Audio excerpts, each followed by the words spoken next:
Ben, je pense que le Cameroun a toutes ses chances dans la mesure où si on a une très bonne préparation, on pourrait pourquoi pas arriver en huitième de finale. Vous savez que ça fait très longtemps que le Cameroun n'a pas pu gagner un match en Coupe du Monde. Donc je crois véritablement que cette génération-ci qui va forcément bénéficier des conseils de Samuel Eto'o et de Rigobert Song, qui sont des anciens mondialistes, cette génération peut aller faire très très mal à ses adversaires, pourvu qu'il y ait une très très bonne préparation. Je crois qu'il y a quand même le talent.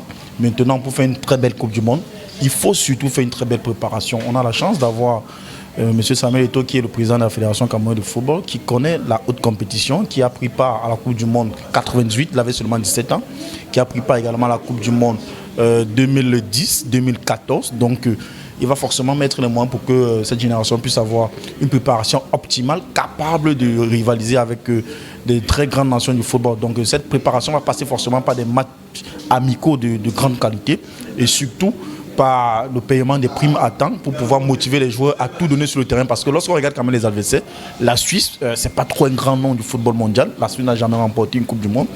N'a pas aussi gagné une Coupe d'Europe. Quand on regarde la Serbie également, c'est un palmarès vierge. Donc je crois véritablement que l'équipe qui peut faire peur au Cameroun, c'est forcément le Brésil. Et heureusement pour nous qu'on va rencontrer le Brésil lors de la 3e journée. Donc peut-être que le Brésil serait déjà qualifié avant de nous rencontrer et pourra pourquoi pas aligner son équipe B pour permettre au Cameroun pourquoi pas de s'en sortir. Oui, je crois qu'on peut faire confiance à l'équipe technique parce que si on s'est qualifié, c'est en partie par le gros boulot de Rigobert Song et ses adjoints.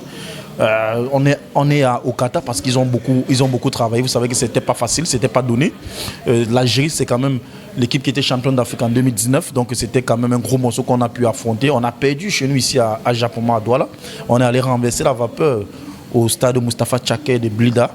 Ça prouve véritablement que au niveau de la préparation mentale, la bande à Rigobert Song a pu inculquer aux jeunes joueurs ce qu'il fallait, le fighting spirit, dans un stade plein à craquer, acquis à la cause des Fennecs d'Algérie. Le Cameroun a pu s'en sortir. Je crois qu'on peut faire confiance à ce staff technique-là, surtout que dans ce staff technique, il y a quelqu'un comme Rigobert Song qui connaît la haute compétition et qui va forcément, avec Sébastien Migné, qui est son adjoint, tout faire pour pouvoir permettre à ce que nos Lions d'Ontam ne vont pas à cette compétition simplement pour la figuration, mais pour aller chercher les victoires et surtout la qualification pour le second tour.